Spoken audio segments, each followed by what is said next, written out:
What's up, everybody? Welcome to another round of Modern. This is Dylan from Alternate Universes, and on the left we have Tristan Anderson playing Mono Blue Tron, and on the right we have Jacob Lindy playing not Reanimator. That's wrong. They're playing Indomitable Creativity. He showed me an Archon of Cruelty, and my brain went, ah, yes, Esper Reanimator, the Modern deck from 2021. That must be what you're playing. Not top tier meta deck Indomitable Creativity that also puts Archon of Cruelty into play. Sometimes my brain works, however, it's not often. Let's talk about these decks, besides the fact that, the creativity thing. So Mono Blue Tron. Ironically, so we've had Blue Tron on camera the last couple of weeks, and this is a different person playing it. So we had two people this week playing Mono Blue Tron, which I think is awesome. The more I see of the deck, the more, honestly, that I am convinced it's actually pretty good. Or at the very least, it's like one of the coolest things ever. Big mana counter magic is sweet. I don't know what it is about the deck. It makes my little heart go pitter-patter. And then Indomitable Creativity, you know it, you love it, you hate it, maybe. Can anyone really hate creativity? It's doing good stuff. I don't know if it's like any of it's unfair. It's just like the new value pile, right? Like we're doing. What the fuck? There's an invasion in this deck now? Anyways. You're using Dwarven Mind to make dinky 1/1s and then popping them with Indomitable Creativity to put very good creature onto the board. And then out of the sideboard, you also put pretty good creatures onto the board. Sometimes Emrakul, sometimes Sarah's Emissary, sometimes insert flavor thing here. What does Invasion of Urgamon do? ETB, create a treasure, then you made loot. Okay. Flips into... I don't know if you're ever flipping this thing. Ren Realmbreaker in this list? What is happening? ETB, discard a card. Discard and search for a battle. It's okay. It's cute. It's a 3/4 trampler. Fucking Ren and Realmbreaker. Oh my god. This is a very interesting list. That... What? 5-0 League? 5-0 League. Okay. He's like, where did this list come from? Alright. Jacob's play got countered. Wait to see Wood of Foothills down here. Tristan has 2 of 3 Tron pieces. Fable the Mirror Breaker attempting to be cast here. Going to attempt to, I believe that's Condescend. I will learn what the arts of the blue Tron spells eventually. Spencer will eventually just show me them and be like, learn this, and I go, oh, okay. It's not that I don't want to. I actually do. My brain just confuses them. We talked about this before. My brain sometimes is not there. Mono Blue Tron. There we go. Alright. That might have been Repeal. No, Repeal is the bounce a permanent. Dope.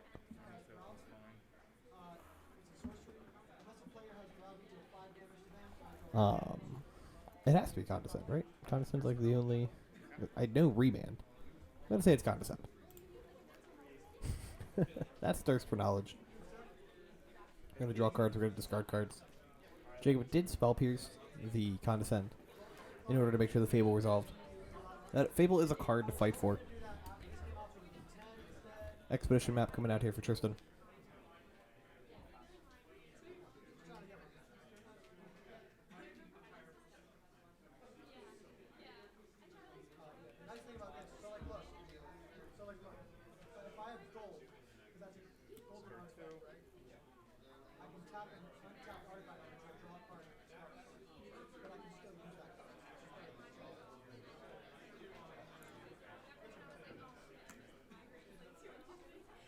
Alright. 3 mana. To Fairy Time Raveler, maybe? Prismari Command, okay. Moods are going to shatter and then draw 2, discard 2. While Jacob loots, I'm going to do the ad read, folks. We're going to talk about some cool events that are coming up. 2 in specific, because the day this video has been posted, one of the things that I talked about in the other videos, it's kind of passed. So, Saturday, June 24th, at Alter Universes Wilmington, we are hosting a Lord of the Rings, Tales of Middle-earth, sealed RCQ DreamHack qualifier, or Regional Championship qualifier. That's what RCQ stands for. And then again, Saturday, June 24th at Alternate Universes Wilmington. There's a 64-player cap on this event. Pre-registration is open right now. Stop by or call AU Wilmington on with your card to pre-register. Yeah, we're holding a Magic the Gathering sealed Lord of the Rings Tales of Middle-earth RCQ. And it's part of the April 22nd to August 2023 season of RCQs, which support the regional championship later in 2023, hosted by DreamHack. And that will ultimately lead to Pro Tour 4 in early 2024. Now, let's talk about how much it costs to enter. It takes $60 to enter. If you're paying with store credit, it costs $65. Pre-registration opens at 10 a.m. Deck building will begin at 11. This is earlier than most of our events that we do. Because of it being sealed, there's a little bit more time in the process. First place will get an invite to the regional championship, $200 of store credit, a foil, full art, Eldritch Evolution, top 8 pin, and winner lanyard. Second place is getting an invite to the regional championship. That's right, folks. It's a double qualifier. $100 in store credit, full art foil, Eldritch Evolution, and a top 8 pin. And then the remainder of top 8 will get store credit based off their placing, as well as a non-foil Eldritch Evolution pin, or Eldritch Evolution, and a top 8 pin. An Eldritch Evolution pin would be freaking sick, though. And we're going to have prize scaling. When we reach 36 players, we will add $30 of store credit to the top 8 prize pool for each additional player. Outside of that, for example, if we get 45 players total, we will add $270 of store credit to the prize pool. And each player who pre-registers gets a non-foil full art Unholy Heat participation promo. If you haven't seen the Unholy Heats and you play Modern, the card is gorgeous. You should have it. It's so pretty. Now, the other thing I'd like to talk about is the Legacy 1K tournament we're hosting Saturday, July 22nd at Alternate Universes Bluebell. This is a little bit far out.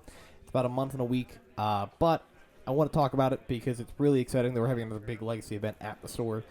And yeah, so Magic the Gathering 1K, Saturday, July 22nd. It's going to cost $30 to enter, $35 for store credit. It'll be at Alternate Universes Bluebell. The entry fee we just talked about. Registration opens at 11 a.m. Tournament starts at noon. And top 8 will be sharing a split of $1,000 of store credit with $400 going to first place. Now, just like the RCQ, we will be doing prize scaling. So when we reach 34 players, we will add $30 of store credit to the prize pool for each additional player. I think this is going to be a great event. I think the RCQ is going to be a great event. If you have interest in playing either of those formats, I think you should be there, and I think you should have a great time. I think you will have a great time, but I think you should have a great time as well. Now, let's get back to the gameplay. We see some tokens on Jacob's board. We have 3 treasure tokens, 2 small dudes. Well, 1 particularly small fella, which is a dwarf, and then the other one's a 2/2 Goblin Shaman, using very fancy tokens that I don't know their origin of. Also, let me tell you how I keep reading Jacob Lindy, and Jacob has a brother named Josh Lindy. Josh has been on camera multiple times. So my brain just keeps auto-filling the J to Josh Lindy, and it's just, that's not correct. All right. Tristan has a ton of men in play. We have 3 islands, Academy Ruins, and the Tron lands. There's an engineered explosive here coming out on 0. That's a huge EE. That's a EE taking out 5 permanents. 3 of which are mana sources. I imagine we're just going to crack the treasures to float the mana to, like, make it seem like we have something. Maybe we do have something. Probably floating red, any variation of colors of red and blue. That way if you have a Prismari command, you can, Prismari in response. Or at the end of turn, or before the mana leaves the pool. At the end of turn. End of the phase.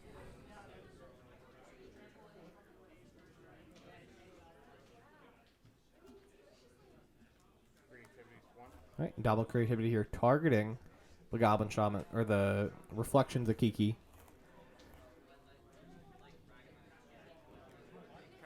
Will get hit with a Condescend. X will equal, I believe, 3.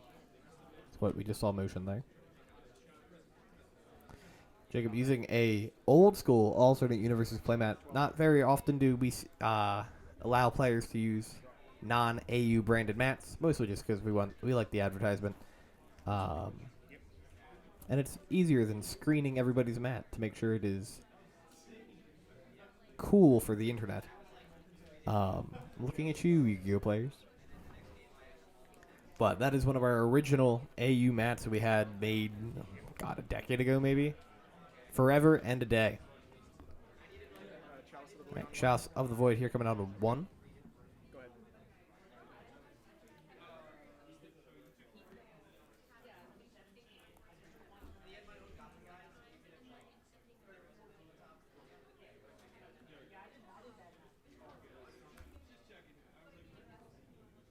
I wonder if Jacob's on Bitter Reunion. I don't know if Josh is. This is Josh's deck. I'm pretty sure it's Josh's deck. There's a creativity. Flow 1 mana, Dismember. Dismember on the Kiki.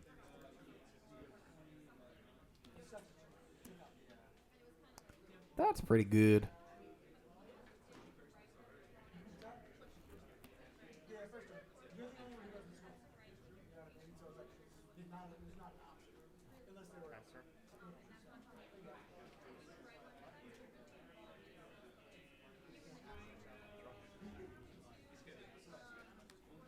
All right, Urza's is mine.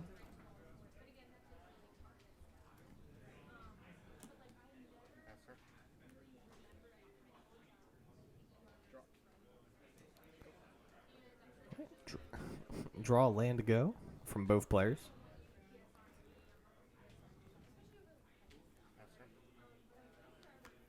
Let's see Jacob pass. Tristan draws a card in the Great Creator.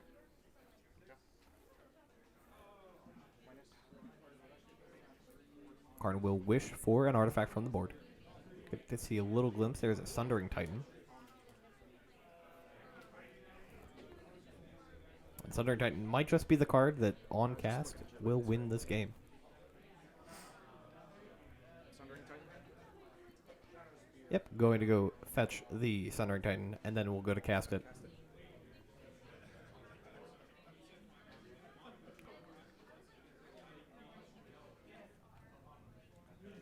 Right. Jacob thinks it over for a second, and then does opt, in fact, to concede to the Sundering Titan. That'll be game 1 going to Tristan, with a jump to game 2 in just a second. Would you look at that? It cut before I was done my sentence. What a foothills for Jacob. Drawing card return. Tower Pass.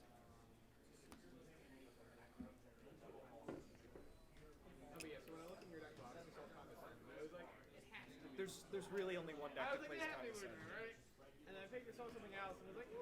Jacob feathering out a Jetmir's Garden, full art from New Capenna. Now, notably, and this is a gripe that only somebody who buys cards and works at a shop will understand, but the showcase and the borderless, have you also forgotten that there's another type of those lands? There's the showcase frame that nobody uses to my knowledge. I mean, there's people out there who use them, but I think I've only ever seen the borderless like at an event. And I went to go buy one of the new ones for Rafine's Tower for the store. And I was like, oh, okay, Rafine's Tower showcase. That has to be the full art, right? Nope. Pulled up the Art Deco one, and I was like, ah, that's right. Felt like a dummy. Tristan playing an Islander. I also appreciate the turquoise sleeves on the... Actually, those aren't turquoise. Those are Glacier. The Glacier sleeves on the Blue Tron deck. Very much enjoy when people color code their decks. I don't do it. Mostly because I just pick a color and use that for like 6 months to a year, and then eventually go, you know what? Purple. Purple's kind of nice. Red and 6. Picking up a land here.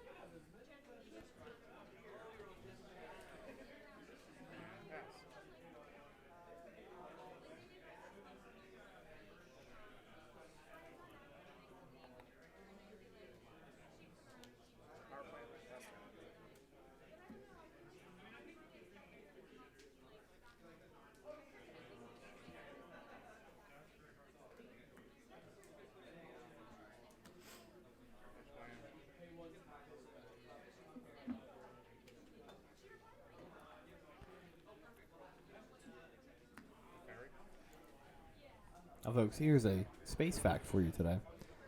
In the news, the space news, there's a remand. In the space news, scientists have found that Saturn's rings are steadily disappearing as they're being sucked into the planet's upper atmosphere. Do with that information as you will. Now Jacob is going to fight over this Teferi. And by fight over, I'm pretty sure we're casting a Veil of Summer.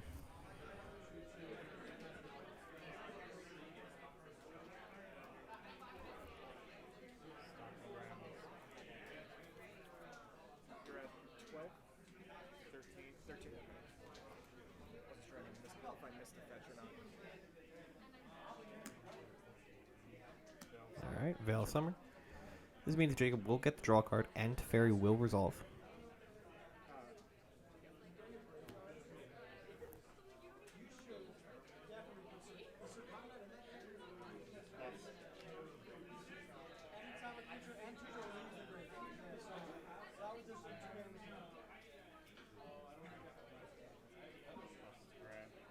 Okay. Plus his Teferi, plus his Ren, passes the turn.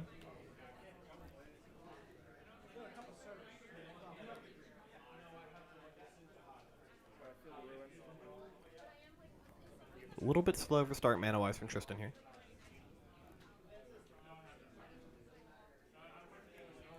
Does also only have one blue source, meaning he can only get through one counterspell a turn. So if Jacob is able to try and double spell here, it could be problematic. The creativity isn't the best double spell deck. A lot of its stuff is pretty like fairly costed, if that makes sense. We're not late enough in the game for the anything to really. But we're not late enough in the game for Jacob to just have a ton of mana. Like if we look at the creativity deck list, Archon obviously huge costed, but Ren's a 2-drop. I don't know if Ren and Breaker is in Jacob's deck. I doubt it. There is like persistent stuff and ways to discard it, so you could like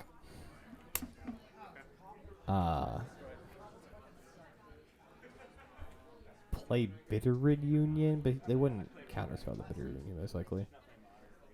Yeah, I don't know. I don't know if there's a good enough 2-card thing that Jacob could do here to force counter magic on the first thing, and you know.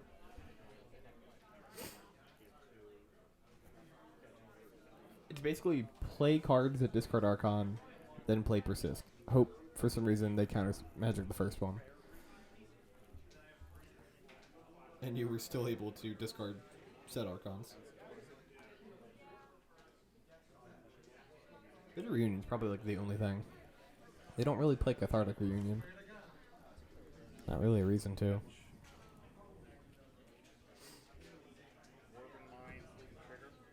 Alright, gonna fetch here, going down to 12. Gets a Dwarven Mine. Gonna make a 1-1.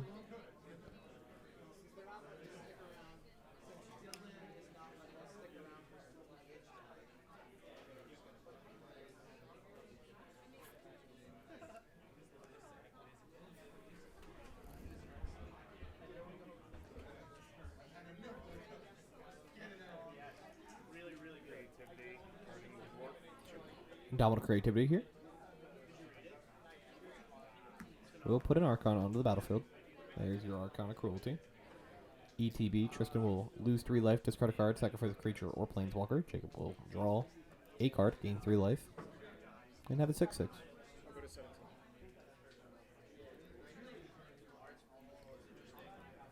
I've certainly talked about it before, but I was baffled when I found out that Archon made you sack a planeswalker or a creature. Too many times where I was like, yeah, it's fine. I only have this Ren and 6 on the board. And they're like, you sack it. I'm like, oh, shit, that's right. Got me.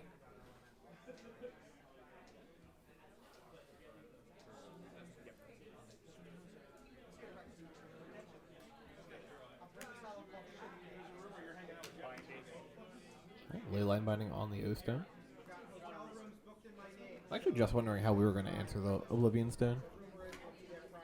I imagine Tristan has a land. But if he can't answer this Archon, this is going to be very rough. Best possible draw is have other Tron land in hand, draw O-Stone, / you know, vice versa. It's an expedition map.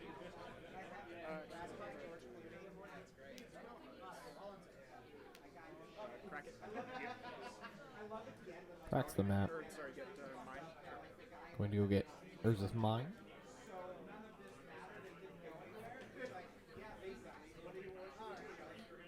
I feel like this is a super rough spot for Tristan. Jacob is going to get to untap with the Archon here.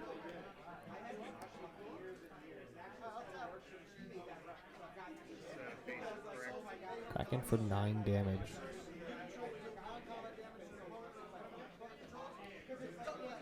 Tristan to 6 if he has creativity that's game.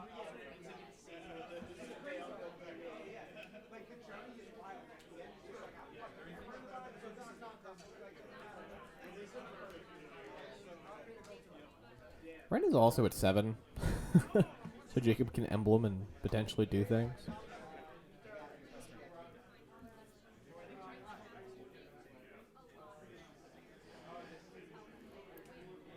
In fact, I'm like fairly sure this game is over. Right. A 12-point life total swing here. Does 9. Jacob gains 3. Tristan drops the remand.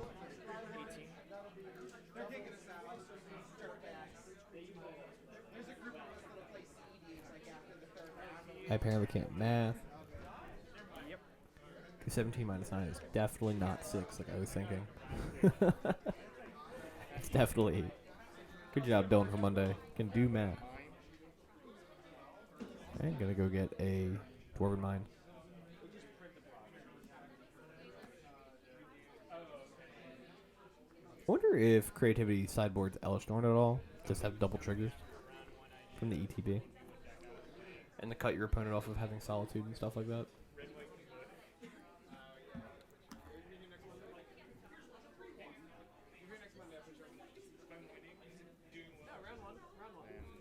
Creativity, retrace, carding the Archon and the dwarf. Yep. I'll go to 2. Alright, we did see an Archon. So one Archon.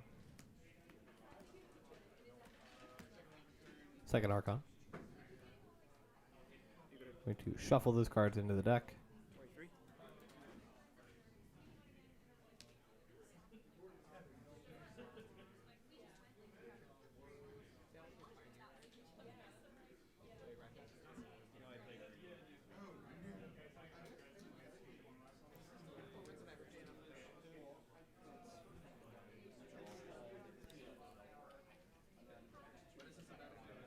And Bolt will be taking the game. Game 2 going to Jacob. Tristan, taking a look at that top card, seeing what it would have been. And we'll be starting game 3 in just a second. Tristan on a modal, but looks like 5.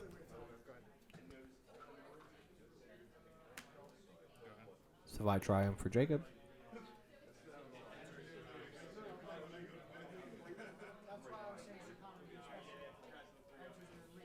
Tower, Chalice of the Void. Alright, Chalice on 1 here. Not attempting to die to Bolt again.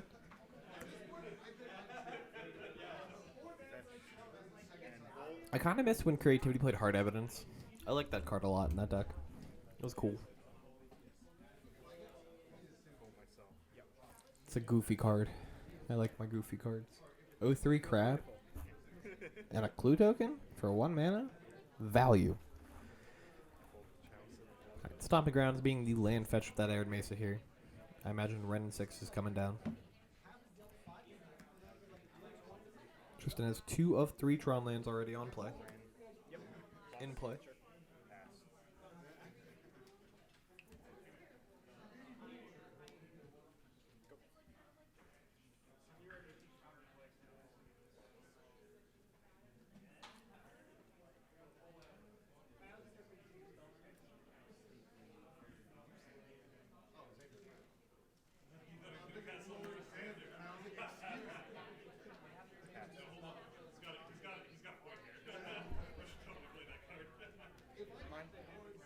Alright, Tron land number 3.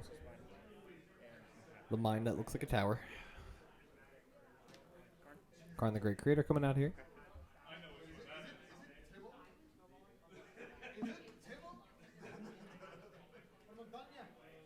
Will wish for a copy of the Stone Brain. This card is so good. 1 mana floating after casting it.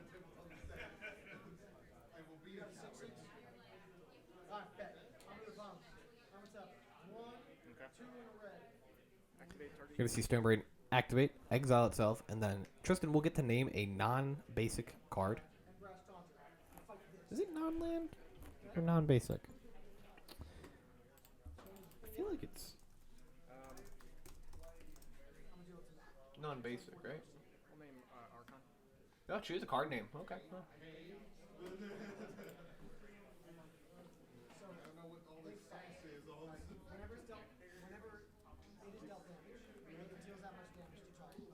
Alright, so we named Archon of Cruelty here. We'll get to peek through the deck, see if Jake diversified his threats at all. Which I feel like you're supposed to do against the Karn the Great Creator deck. Because you have to assume they're playing Stonebrain. And you have to assume that they're going to name your threat over your creativity. For other creatures. Because if you take creativity first, you still just open them up to having like the persist line. But if you take the threat, creativity does nothing. Assuming they only have the one style of threat in the deck. But you're fetching anyway, so.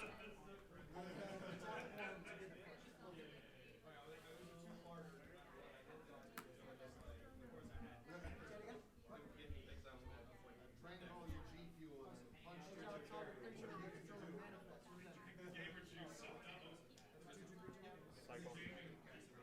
Sure.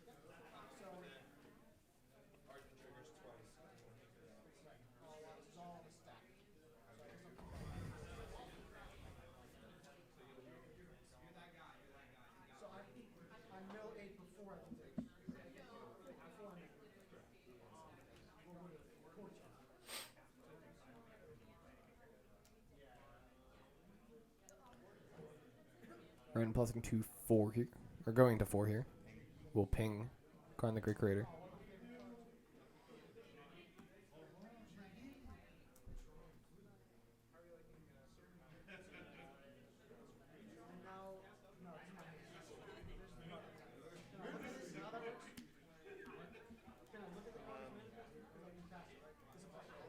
Fetch a Fetching down to 13. It's a Dwarven Mine. It's going to make a 1/1.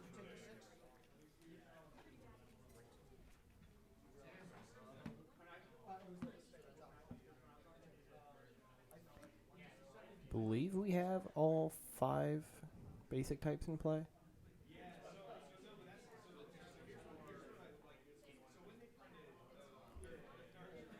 Red, white, black. Yeah, we do. shock, and I'll draw to discard. Sure. Prismari Commander dealing 2 damage to Karn. We'll draw 2, discard 2. You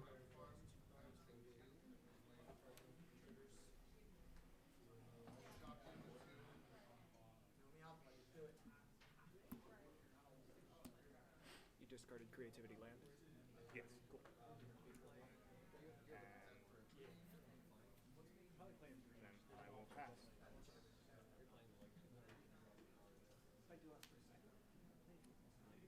Thirst? Yep.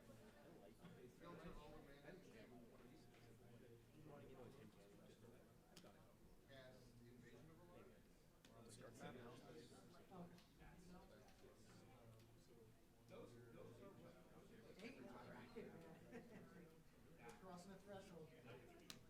Hall of Storm Giants? Okay.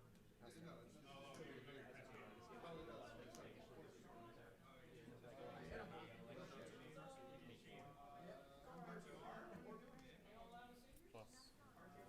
Run plussing, pick up a lander. Xander? Yep. I'm not too sure what the game plan that Jacob's working towards is. But he can use creativity as spot removal now for Tristan's permanents, like artifacts and whatnot. They're not amazing options to do that, but killing Chalice with creativity will open him up back to the Bolt line with Ren. Let's try to retrace Bolt forever. Activate. Okay. Attack you. Tristan animates a Hall of the Storm Giant, swings in for 7 here. You're at 8. Jacob takes it going down to 8. If I remember correctly, there's a little bit of a I have myself at 13. discussion about life totals here. This is, I'm attacking for 7. I think Tristan thought Jacob was too higher than he actually is. Yeah, you fetch shocked, fetch, and then you're at 15. I had 2 shots. He's at 13. Yeah. So he's going less. Oh, yeah. My bad. I must have missed a shock. Yeah. So you're at 6 then? Yeah. Okay.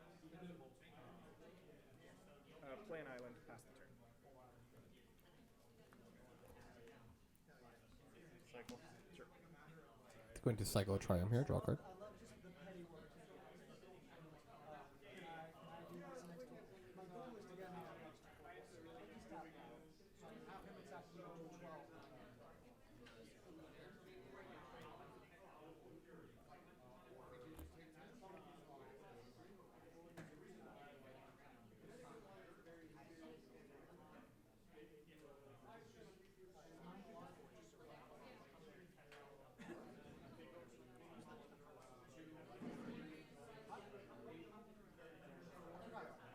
Ren plus into 6, picking up the cycle land.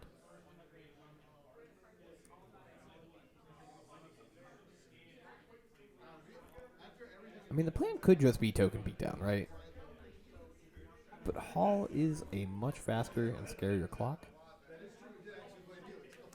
Fetch. Right, Mesa land for turn. What are you getting?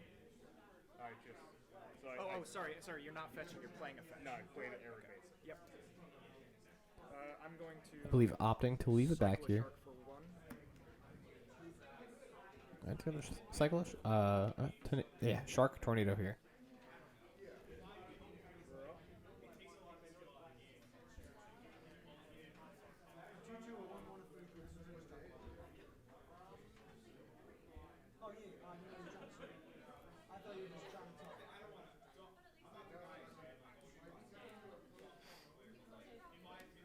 Shark Typhoon? Shark Typhoon. That's the name of the card. Like Shark Tornadoes. Sharknado is a bad movie series.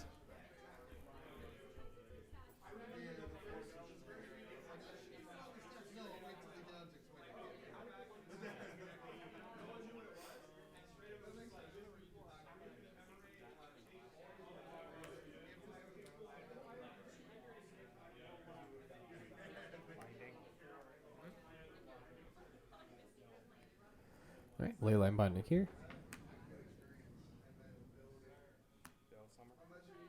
Veil.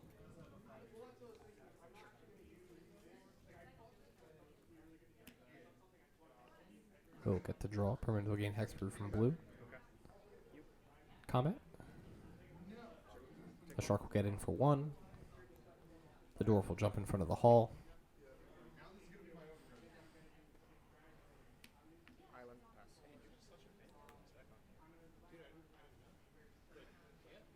I can commentate on this one. I'll sit in and do the commentary.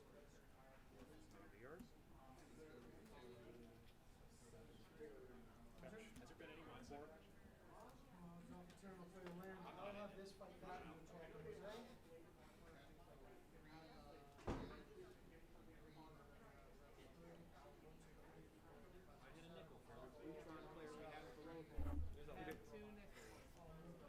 That's not a lot. There's more. Blue Tron? We have for the damage I deal to others. I remember I've seen one guy play it here, but it was probably in like 2019. I know. I think there's a guy named Jake Landnash who played it for a while. Around that time frame. Take him fetching down to 4 here.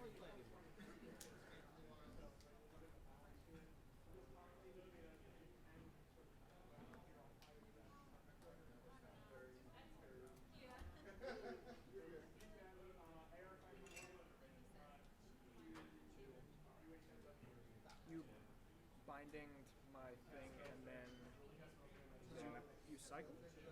Oh, you cycle, veil. I veil. Okay, and yeah, Drew. sure. And then I cycle Yeah. instead.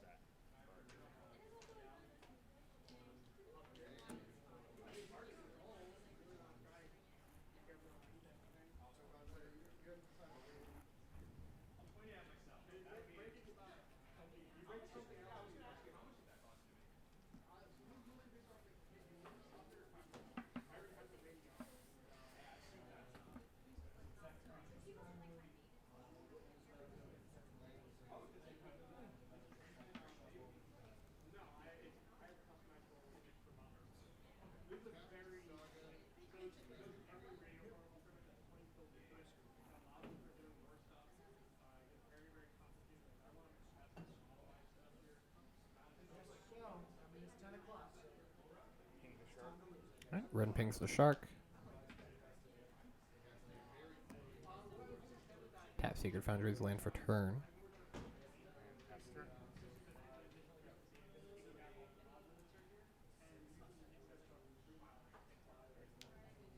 Tower. Yep. Combat. Enemy call, swings in. Dwarf jumps in front. Not in the graveyard. That would probably lose me the game.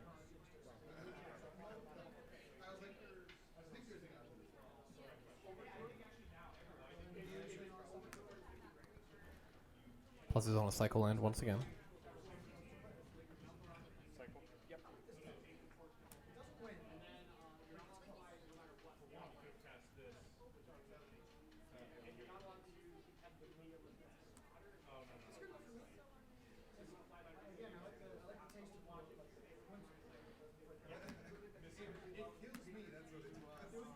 Alright, Teferi Time Raveler. We'll get Subtlety. Ooh, pretty good. Floating. Notably, Subtlety does beat Veil of Summer. This is tower open. This says to put it. Doesn't counter it. But That's kind of funny. Slid it under the mat. Veil does not stop the ability. That was the other card that I saw. I was like, well, maybe. Yeah, that doesn't really tell you. Yeah. Most. Folks, I believe that will wrap the game up. Jacob will scoop. Tristan will take it 2-1 with Blue Tron over Creativity. Thank you for watching and have a great rest of your day. Countering the thing. You needed this. I know you were gonna try to. Long story short.